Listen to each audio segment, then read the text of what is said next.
Hello there, everyone, and welcome back to Backlot Banter. My name is Tucker Hazel, and today I'm joined by my co-host, who we've all been craving, Tanner Dykstra. And today we're here to talk about Kraven the Hunter, the end of the Sony Pictures universe of Marvel characters. Moment of silence, Or Tanner. is it?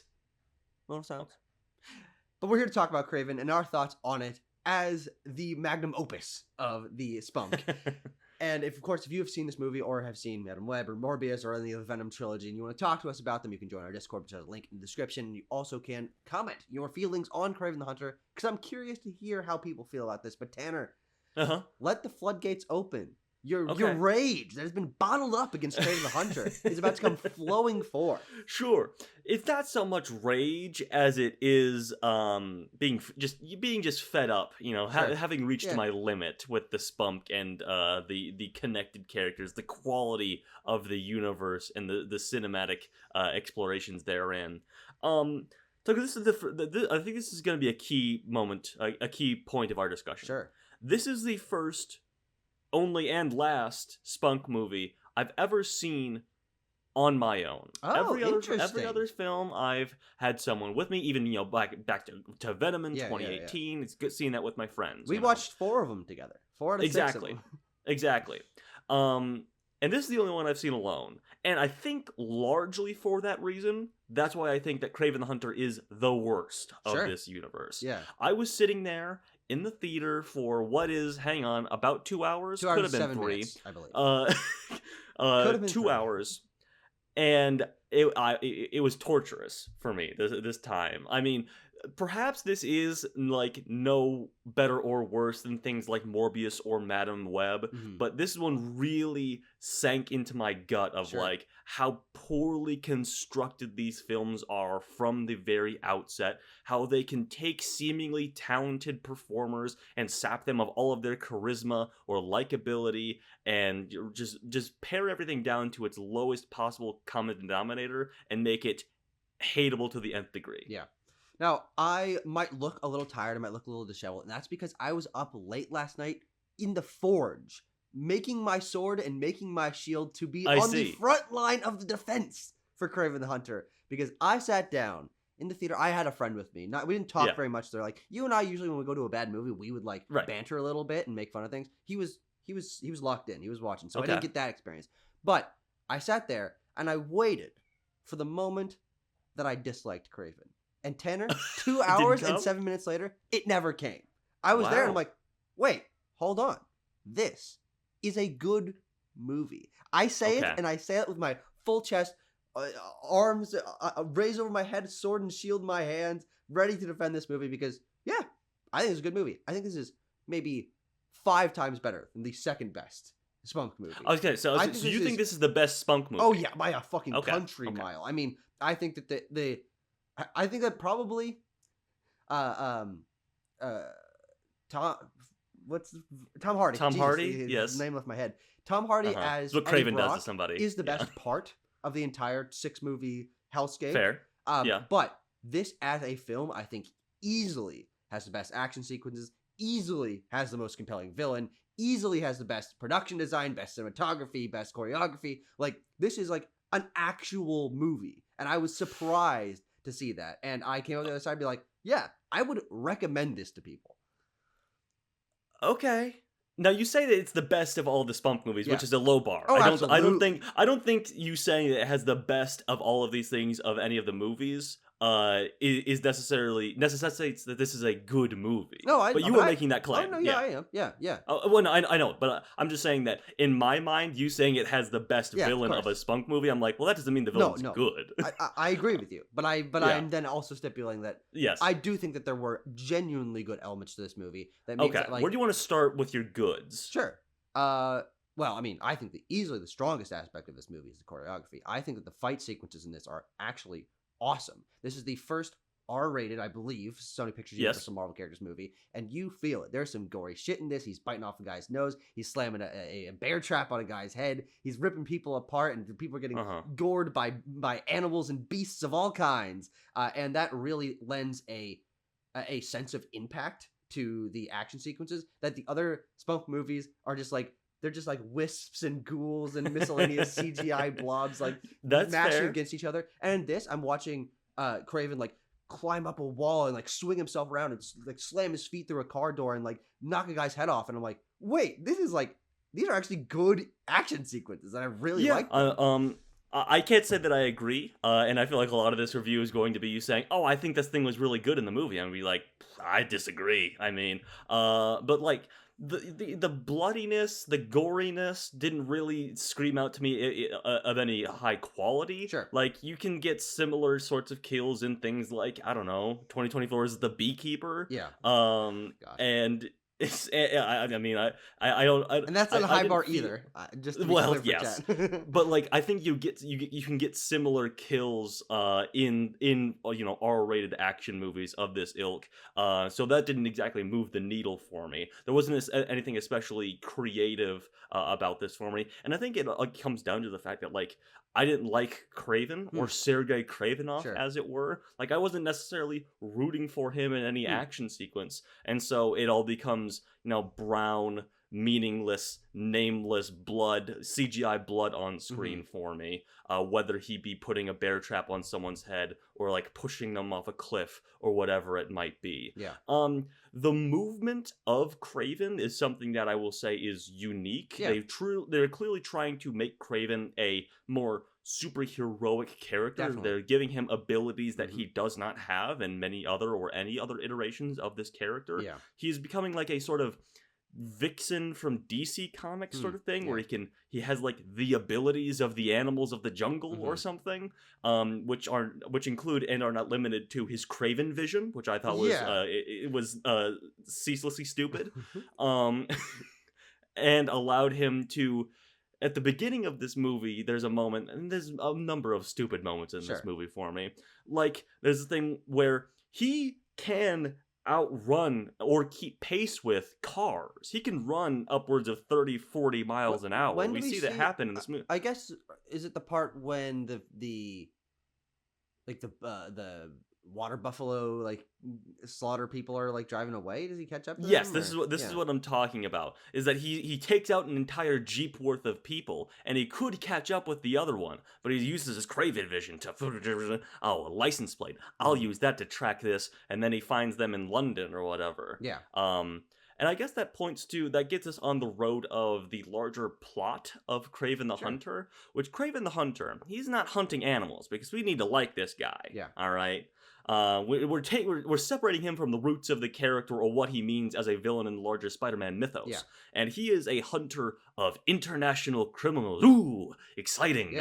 The seedy underbelly of everywhere, London and Russia, even though the US a little bit, and even though all of our main characters have American accents, this all takes place in London because the UK has good tax incentives for filming. That's stuff probably there. yes. That is that's a great reason for that. But I will say that I sense a little bit of hostility in your phrasing, in your tone, in your intonation, in that this is a very different, admittedly, a very different take on the character. It is basically taking the name and the base concept of a ripped guy who has vaguely animalistic abilities. He is like related to animals in some way. And essentially making like an OC based on Kraven. And I thought that was fine. Like I think this is a good interpretation for a movie where he's the protagonist. You basically start from ground zero. There's no other superhero stuff in this universe really. I will talk about some of the villains. But it's not like he's not hunting superheroes like he's traditionally does in comics. There's no Spider-Man for him to go against. And so you strip that back and make him the protagonist. And I thought that this character, who is called Sergei Kravenov, but is nothing like Sergei Kravenov from the comics, was a totally serviceable and interesting protagonist for a action movie. He is really he's Kraven the conservationist, frankly.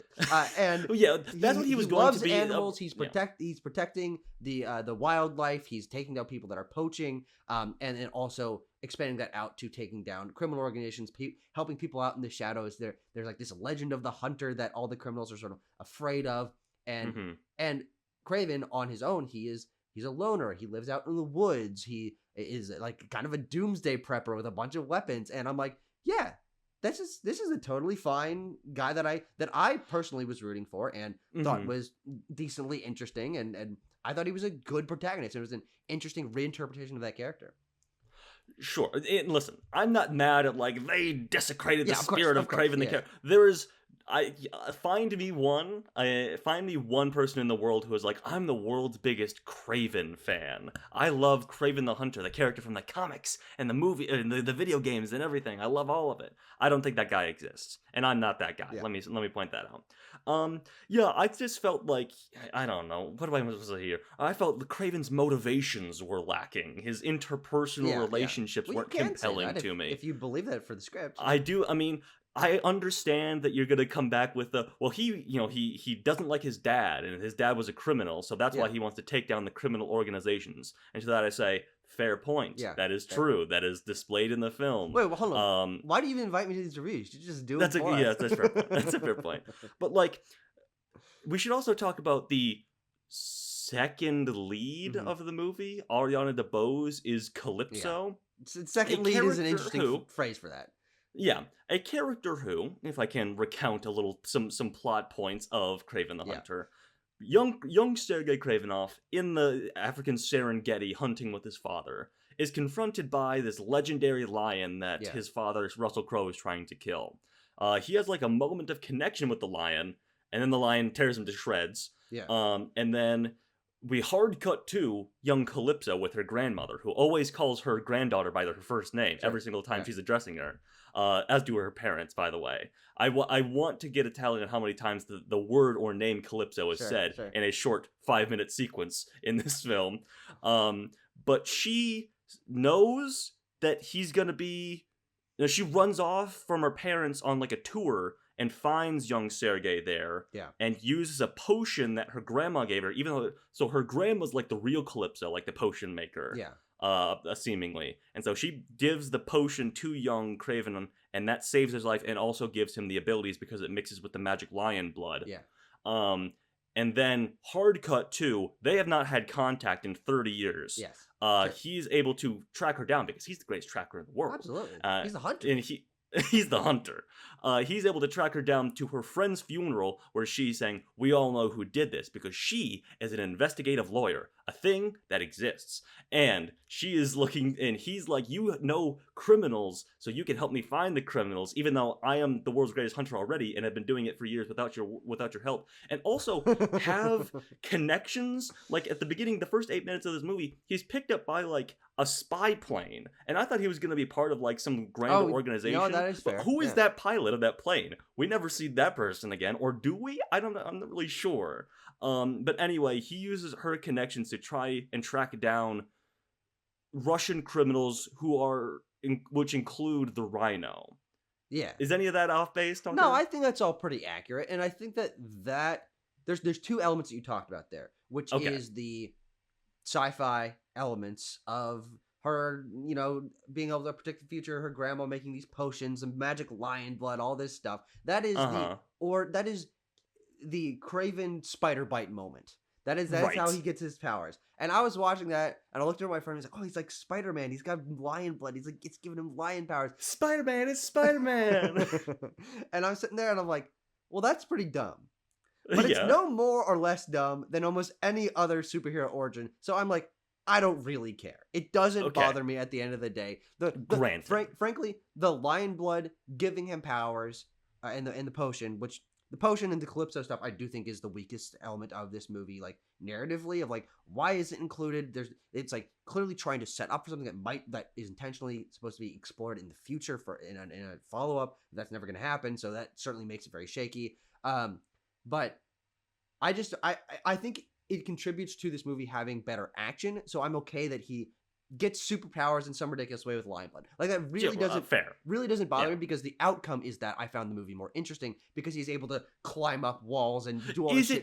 Is it any different than Electro getting his powers? I'm not actually sure if that actually Electro doesn't get his powers like he does in Amazing Spider-Man 2 in the comics. So I take back what I said. Or like Morbius. Bruce Banner being Yeah. like exposed to gamma radiation from an atom bomb or whatever. It's the same as Spider-Man, basically. Yeah. Yes. And so that part didn't bother me. And I also will say that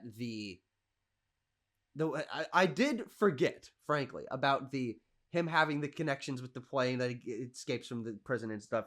And I did forget about that because this is a movie with a lot to do. There's a lot of characters, which I will say is the thing that I will levy against this movie as my biggest criticism. I think there are multiple characters you can cut from this script and not lose anything, and frankly gain a little bit more exploration and tension between the core characters that matter. The 4 characters I would say are important to the plot and that I think makes sense for dynamics and exploring this Kraven's desires and defenses and all that are obviously Kraven, his father, his brother, and the Rhino. That is, to me, that is the core set of characters that is like, okay, that's what I'm watching this movie for. But then there's also Calypso, who I think you very neatly explained why her inclusion is kind of nonsensical. I mean, okay, she helps get him her powers, but returning to her is like, I guess he just needs like a buddy character because that's how movies work. Like that's really the explanation. But she's just kind of nonsense, and Ariana DeBose gives a bad performance as her as Calypso. I think easily the worst in the movie. And then there's also our good buddy Christopher Abbott from Poor Things. I wanted to talk. Thank you for bringing up the Foreigner. Totally not necessary. Hey, have you ever wanted a supervillain character whose power is that he counts to 3? Have you ever wanted that audience member? I don't know what his powers are. What does he do?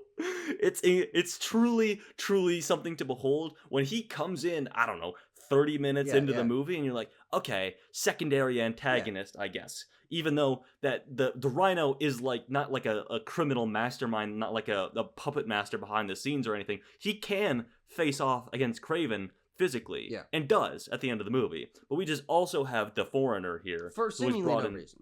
For seemingly no reason, and he has, dare I say, the lamest powers ever put to screen, bar none. Period. Stop the sentence. It's okay. Hands down. Yeah.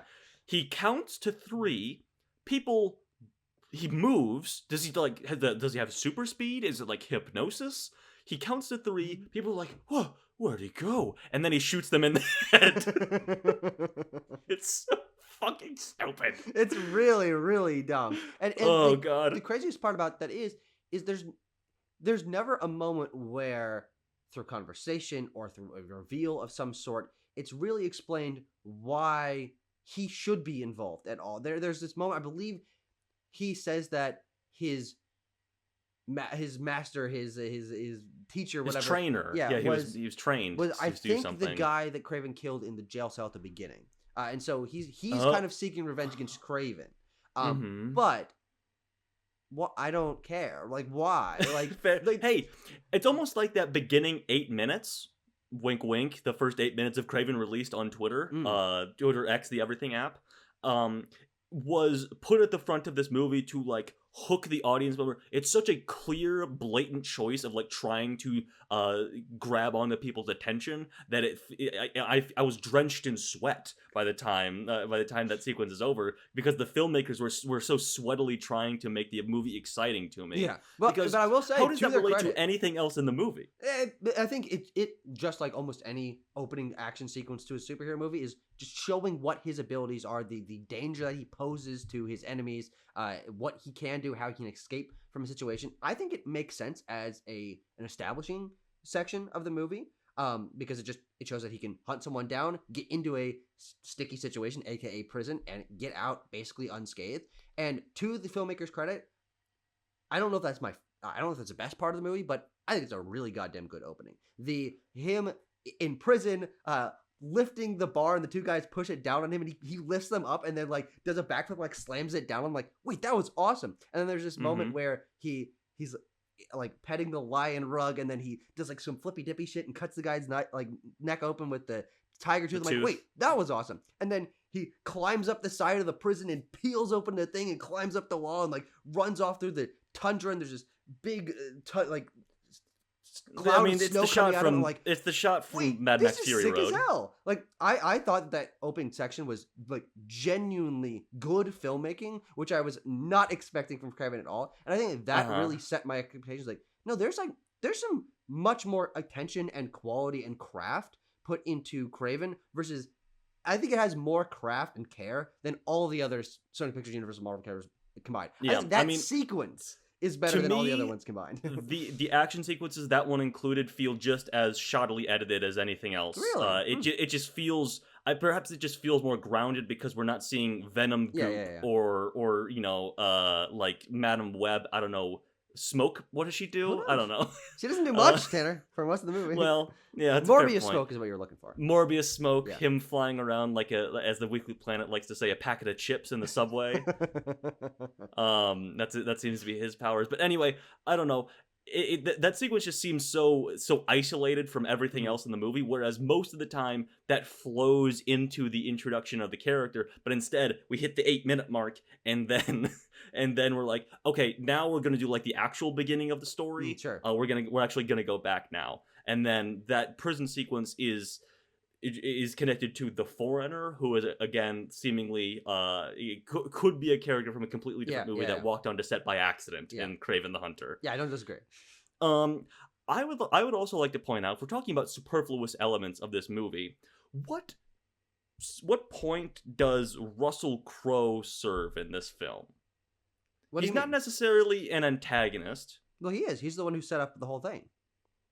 Is he? Yeah, there's like the reveal at the end that he hired. That he wanted Fred Heshinger to be kidnapped, right? No. He hired the Rhino to kidnap or to hunt Kraven so that Kraven would kill him, because he knew that he couldn't convince Kraven to kill the Rhino of his own accord. So he set up this whole thing of Rhino kidnaps a brother, or I guess the initial plan was just for them to fight, but it's him pulling the strings behind the whole thing. I mean, I thought that Russell Crowe, best performance in the movie. I think he's good. I think that the presence that he serves as to be he doesn't have powers, but he is a powerful enough and influential enough guy to set up all of these things, and he has his history of also being a criminal mastermind, so he can say this is what I would have done in that situation. I think that he provides an interesting motivation because he's so strict to Kraven as a child that he pushes him away, and they have this really interesting tension every time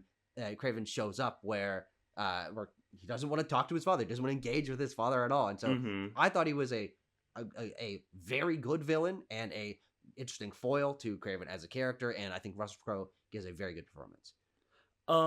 But my question would be, how does the movie change? Does the movie change, exponentially if you remove him from the story at all? Yeah, because Kraven wouldn't have a motivation, and there wouldn't be. No. Just let me finish. Let me finish. I'm gonna let you finish, but he could be just a commanding father presence in the opening minutes and then never really show up again. And I understand that he is the force that pushes him to hate criminals, but you don't need to keep returning to that character, I feel, necessarily.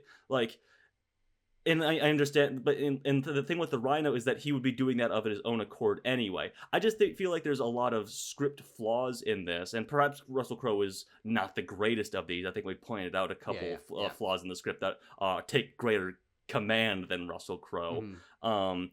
I don't know. It just all felt. I felt like we were flowing, or not flowing at all. Actually, jumping from one scene to the next without any real cause or justification.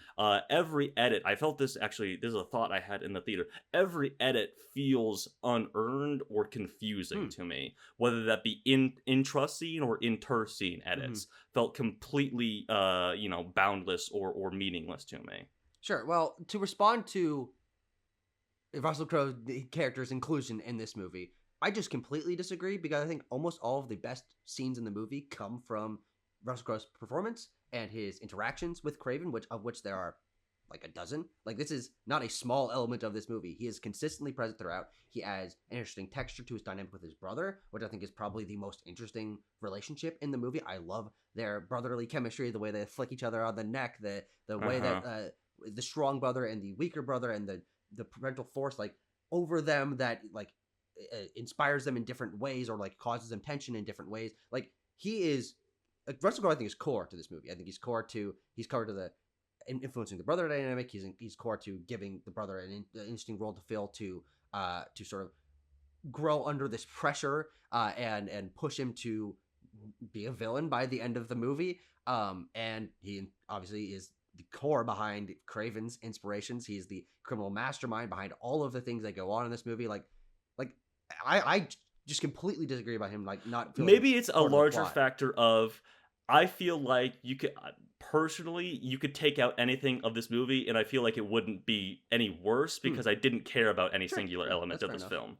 Like the brother thing, I was like, yeah, his brother gets kidnapped or whatever. It could be, the movie could just be about Kraven hunting down criminals. It would be no better or worse. It could just be about him. Well, I know you disagree, but I'm saying, like, you could take out any singular element. You could take out Calypso. You could take out Russell Crowe. You could take out the brother. You could take out the Rhino and just make it about Russell Crowe and the brother. And you could make different iterations of this movie that I don't feel would be any better or worse. Because I think fundamentally the script is flawed. The director JC Chandor seems to not know how to make his actors perform well. It's which is crazy to me. Like, Aaron Taylor Johnson has been likable in other things. He has a sort of innate charisma in things. He has been good at an American accent for 10 years of his career, and suddenly in this it sounds like he is learning English for the first time. And there are just instances of fundamental elements of this movie from its construction that feel ill thought out to me. There's just not a lot for me to like about this film. And so I was like, yeah, Russell Crowe might be the best performance, but also, gun to my head, I could not tell you a single line that he says other than my son, probably. He probably does say that. He probably says boy. A bunch of times. And this is an element in Tucker. You're gonna fucking outpace me. You're gonna do laps around me, recalling plot elements of this movie all day, because I could not give a fuck less. No, okay, and that's totally fair. I mean, personal engagement with a material is core to being able to engage with it on a deeper level, which obviously I was able to. You're in the theater, you're frustrated, you're by yourself. I understand why you're like not able to, like, it's in one ear out the other. That's happened to me plenty of times before. We reviewed movies on this channel where I have just sat down and said, I don't know, I don't care, blah, blah, blah. That happens sometimes. So I totally understand it, and I'm not gonna besmirch you for that. But as someone who was able to pay attention quite significantly to this movie, and obviously did get quite a bit out of some of the character dynamics and the pacing and things, like, I just didn't have these issues with the editing. I'm like, oh no, like this flows, this feels good. Like the pacing I thought was good. I think it's a little slow, it's a little bit long, but that's not that big of a deal to me. But the element two elements that I will again push back on is, I did like Aaron Taylor Johnson as Kraven. I thought that he had a good presence. I had a good physicality. I thought he felt distinct as a superhero character, because he's much more of a loner than we usually see in these sort of movies. And I also like that they didn't pump him full of a lot of jokes, which most superhero movies do. There are a few moments where he tries to have like a joke or a punchline or a quip. I'd probably say there's like 4 or 5 in the movie, so it's really not a big part. I thought those didn't work.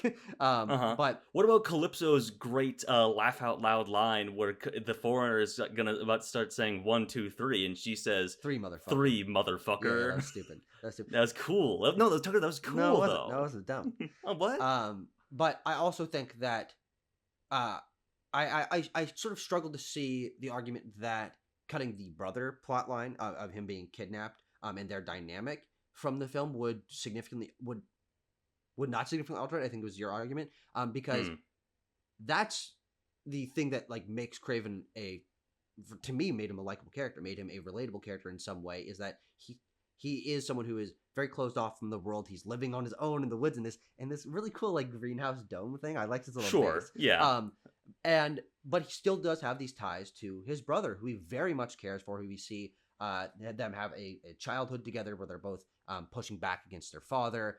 But the dynamic of him, like, going out and then coming back on, like, his birthday and stuff, like having these moments where he's like, his brother's coming out of the shower and, like, grabbing him and all that stuff, and, like, they go and have, like, a drink together and they chat about these things. I'm like, that is characterization, very strong characterization. I think that is humanization that allows a protagonist to feel to feel like you can relate to them because you have people in your life that you care about. And so if no, I know I was talking yeah, fair point.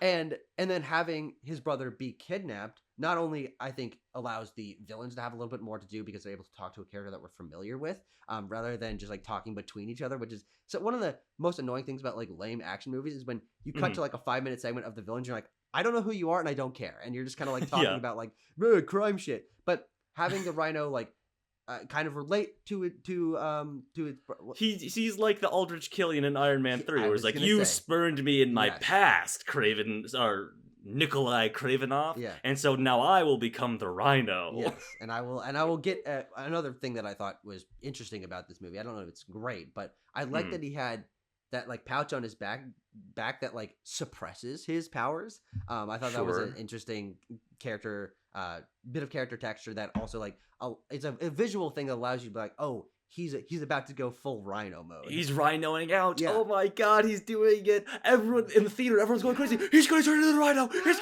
gonna do it. Everyone's favorite character, the Rhino. They tease you with it. He's like, oh, you want the Rhino, don't you? You want him to turn into the Rhino. We're gonna make you wait for it though.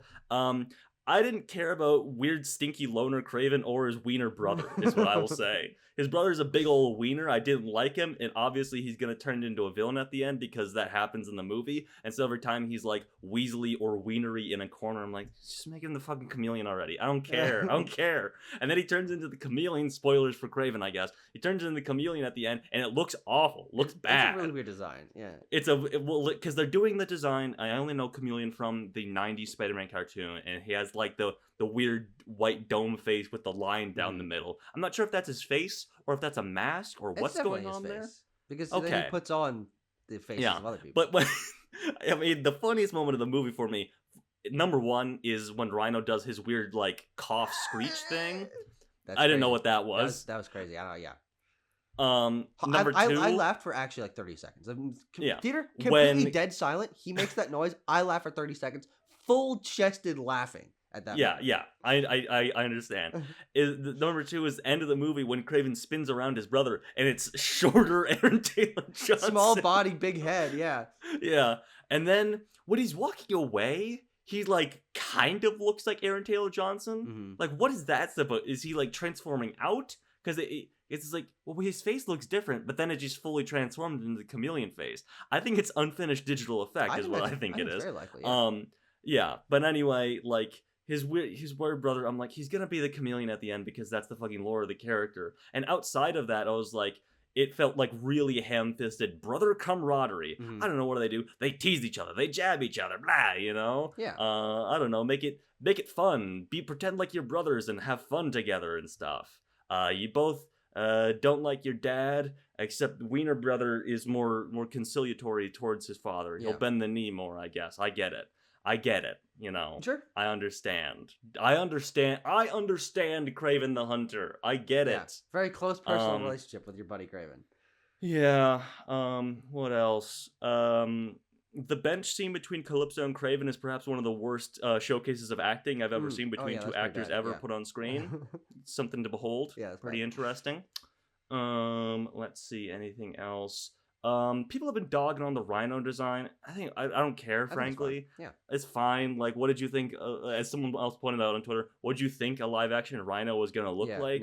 Honestly, is gonna be a guy who's kind of made of rocks, I guess. Yeah, he's got tough skin. The one moment that I didn't like is when he's like dying on the ground, and there's like this that is it's very close up on the CGI. The grass doesn't look right behind him, and he's like, I don't even know what he said, but he had his last lines before he died, and I'm like, that looks awful. But most of the time, I think it looks pretty good. That final action sequence in like the field of charging wildebeest, I thought was a really interesting place for a final action sequence. I thought all the flippy dippy shit with all the cars and bouncing off of them and throwing vehicles and like getting people impaled on the horns of great beasts. I'm like, yeah, this is like a really cool concept. I thought the Rhino died in a stupid way. Oh yeah, because how did he die? You heard him with the stab. But then he just dies from being trampled by buffalo. That's true. Oh, that is true. Yeah. Well, because he ties like the cable around him and then like swings him out into the buffalo. But he does not dies, buffalo, by the way. We're in Africa. Buffalo's a North American thing. Is it Africa? Yeah. I thought it was like Russia. Aren't they in Africa? Or wait. Oh, no, they're on that... Wait. Yeah, because it's the same herd of like water buffalo or whatever from when he's going to his mom's biome hideout thing. Yeah, true. That his mom had. She owns like a big national park or something. Does she? Yeah, that's like the land that she owned. That's why he went there. Oh, okay. Yeah, but she's not a character that gets any play. Yeah, she was driven crazy by crime. Who knows? I mean, who wouldn't these days? You know, who wouldn't? God, guy, I can't. See, it's a relatable movie, Tanner. That's true. Is there anything else I want? We talked about The Foreigner. The Foreigner is the most important part of the movie, obviously. I think we covered basically everything. I think we got it. I don't know. I've seen people. Here's credit to you, Tucker. I haven't seen anybody say that this is a good movie. Oh, no, I'm here. Yeah. Singular proponent of that point. Thank you. I have seen people, giving this like 2 stars, 2.5 stars even. They're like, it's all right. It's pretty good. I'm like, and I just can't get on board with that. Maybe if I had, I had a companion, a compatriot in my commiseration, or if Tucker, if you were sitting next to me and you're like, this is cool, maybe I would have thought it was maybe cool as well, but I didn't. I didn't want to get into what makes a movie good or not good in this review, but it happened a little bit anyway. Didn't have a good time with Kraven. I won't miss the SPUMC, or maybe I will. I don't know. Maybe I will miss. Tanner, the you SPUMC can always go back all. and rewatch all of them. Tucker, I'm gonna give this movie a 1.5 out of 10. I'll give it a 6.5 out of 10. I actually think this is a good movie, and I would recommend it to people. I was pleasantly surprised by Kraven the Hunter. Thought the action was good. Thought the performances were good. Thought it was a much better, well-made movie from like the cinematography and the editing and the production design than all the other movies in this godforsaken fucking universe. Which, by the way, this movie doesn't do. It doesn't put in any effort to like connect to the Daily other Bugle's in it. Yeah, it's about as far as you get. But I liked it, and I came out the other end with. Remember when he gets afraid of spiders because like Spider-Man? Yeah, sure, kind of. Yeah, I guess that's kind of what that one meant. His greatest fear is spiders. Yeah, true. This guy who spends all of his time outside, he's like, oh, what's my greatest fear? A bunch of spiders. Ooh, whoa. I wonder what that could be leading to. Spooky. Anyway, really bad movie. Really, really poor film from my standpoint. Apt to be the SPUMC killer, I think. Yeah. Thanks for watching, everyone, and we will see you in the future for no more SPUMC movies. No more SPUMC movies. So sad. So sad.